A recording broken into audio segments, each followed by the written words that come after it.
Coming up tonight, Carolina Hurricanes on the road at the Prudential Center in New Jersey. Game 3 of their series against the New Jersey Devils. Canes have a commanding 2-0 lead. By the way, in about an hour at 4:33, we will get your Canes first goal scorer predictions. So be ready to call in at 4:33. We'll have that later on for you all today in about an hour. First goal scorer predictions. If you get it right, might get a sweet Apex Racing Lab gift card. Just throwing that out there. But maybe the Carolina Hurricanes can race away from the chasing New Jersey Devils. Carolina will roll out the same lineup tonight. Frederik Andersen is in net. Same group of defensemen, same lines as the last 2 games. And you know what? If it ain't broke, don't fix it. Last time I checked, you only gave up 1 goal in each of the first 2 games. But things are a little bit more difficult on the road, and especially when it comes to matchups. Rob brind'amour wants to have Jordan Staal, the line of Staal, Jordan Martinook, and Logan Stankoven out on the ice against the top line of the New Jersey Devils as much as possible. And Rob brind'amour earlier today after morning skate spoke on the importance of not only getting that matchup, but also making sure that he gets the right defenseman out there against the top forwards for the Devils. Listen, it's always everyone gets caught up in the forward matchups, but I think it's your D matchups against guys like that. I mean, you gotta. No matter who they put there, you're going to have another great winger with them, and that's one of their top lines. I feel like they got a couple, so it's as most teams, and so you're trying to get those D matchups more than maybe even the forward matchups. And the reason for that is Carolina runs what they call it's just a man-to-man system. So if you ever watch basketball, you play man-to-man defense. That's exactly what the Carolina Hurricanes do. So when you have a defenseman. Let's say a defensive pair out there of Brent Burns and Jacob Slavin, that top pair. And it's the top forward group for the New Jersey Devils, which features Nico Hischier as a center and guys like Timo Meier as a winger. Well, generally on a face-off, if the Carolina Hurricanes lose the face-off, the center takes the center, but your defensemen take your opponent's wings. So, again, top forwards like Timo Meier that are out there, or even other guys like Dawson Mercer or Eric Hollow, whomever it might be, you want to make sure that you have your best defensive pairs out there on those top matchups because those are just as important. Now, obviously, he wants to have Jordan Staal out there because defensively, Jordan Staal would skate with Nico Hischier, try and neutralize him. So that's where that stuff comes into play. And Sebastian Aho, who sometimes might get put out there at the same time as Nico Hischier, if that's the matchup today. Sebastian Aho earlier today also talked about potentially tough line matchups on the road, but also how that doesn't impact his approach. Not really at all. I mean, you play your game, try to do the best job you can, go business as usual. I mean, it doesn't really change how we approach the game or any of that, so yeah. It doesn't change their approach.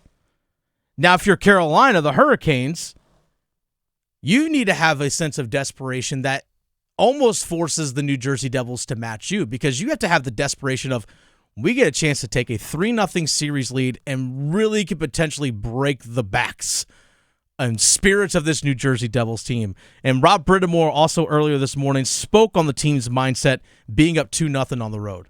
Every year is different for sure. Every game is different. I mean, it's just, but I think.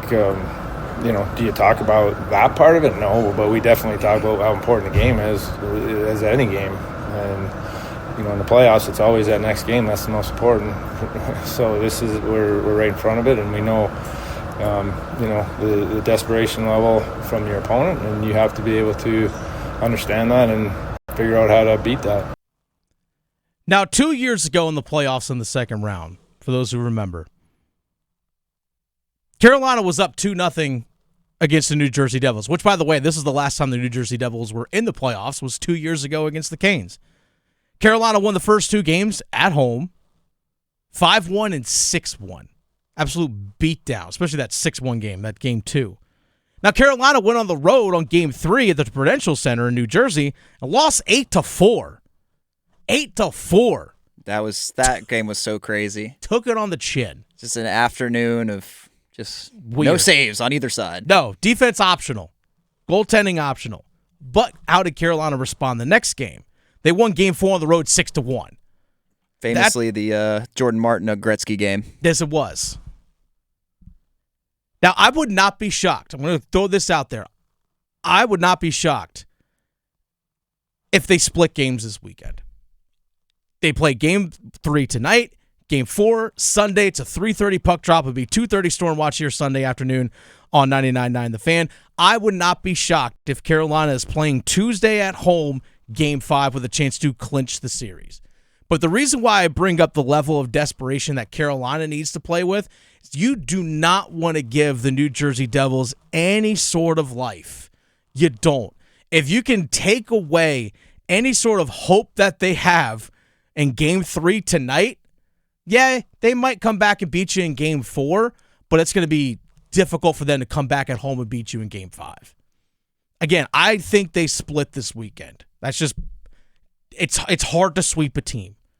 It's hard to sweep a team. Right. They made the playoffs too, and despite whatever major injuries, Jack Hughes obviously not factoring in, they're still a good team. I mean, they're still better than 2/3 of the teams in the East, pretty much, right? So just about. It's not easy to go into their barn and win 2 as dominantly as you did at home. But granted, you got to feel pretty good after the first 2 games, regardless. And New Jersey is a team that's beat up physically right now. Brendan Dillon, Luke Hughes, 2 of their top 6 defensemen, those guys are out again. They both got hurt in game 1. They didn't play in game 2. They're not playing again tonight in game 3. Now, New Jersey is going to get one of their top 6 defensemen back in Jonas Siegenthaler, who's going to skate tonight, but Sheldon Keefe, their head coach, said he's going to be in a limited role. He's healthy, but just because he hasn't really skated a whole lot lately, just there's a conditioning level. He can only handle so many minutes. And plus, being at home, he can kind of control Jonas Siegenthaler's matchups. But Siegenthaler is a good defenseman. So there's a little bit of relief in that regard if you're New Jersey. But they're going to be relying heavily on their top defenseman again. And we actually saw 2 former Canes paired up with Dougie Hamilton and Brett Pesce in game number 2. And those 2 logged a ton of minutes. And they logged a bunch of minutes in game 1. This is where, over the course of a series, that a team can get worn down, especially when that top 4 defensemen for New Jersey have to play so many minutes due to their injuries. This is where you start to wear things, wear other teams down. This is where guys like William Carrier, Eric Robinson, Jordan Martinook, Jordan Stahl, I'll even throw in Andrei Svechnikov in this situation as well. If they can get heavy on their forecheck, where they're constantly putting defensemen into the boards, making them feel contact every time they're in their own defensive zone, and just make them work to get the puck out, that will pay dividends not only tonight, but also possibly on Sunday as well. That's where Carolina can really get their advantages, because New Jersey isn't a heavy team. They're not going to beat them up. We're actually going to talk to our friends Dan and Chris Powers from the Empty Netters podcast coming up here in about 45 minutes or so. We're going to talk about this series and how actually it's a really favorable matchup for Carolina, potentially long-term of the playoffs, because New Jersey doesn't play a physical style of hockey. They just don't have the big, heavy bodies that can wear down Carolina. Whereas Carolina, with the additions of Carrier and Eric Robinson, those guys are built for playoff hockey. Jordan Stahl is built for playoff hockey. Andrei Svechnikov, the way his style of play is and his body type should be built for playoff hockey. One thing that I want to see tonight, or at least over the weekend, and this is something that's got to get unlocked for Carolina. We have seen the depth scoring from this team so far. Jalen Chatfield with the goal. Logan Stankoven with a pair of goals. Then we saw an empty netter. And then in the last game, we saw Shane Gostisbehere with the goal. Then the shorthanded goal by Jordan Martinook. And then we saw an empty netter. So they've beaten Markstrom, the goaltender for New Jersey, 5 times.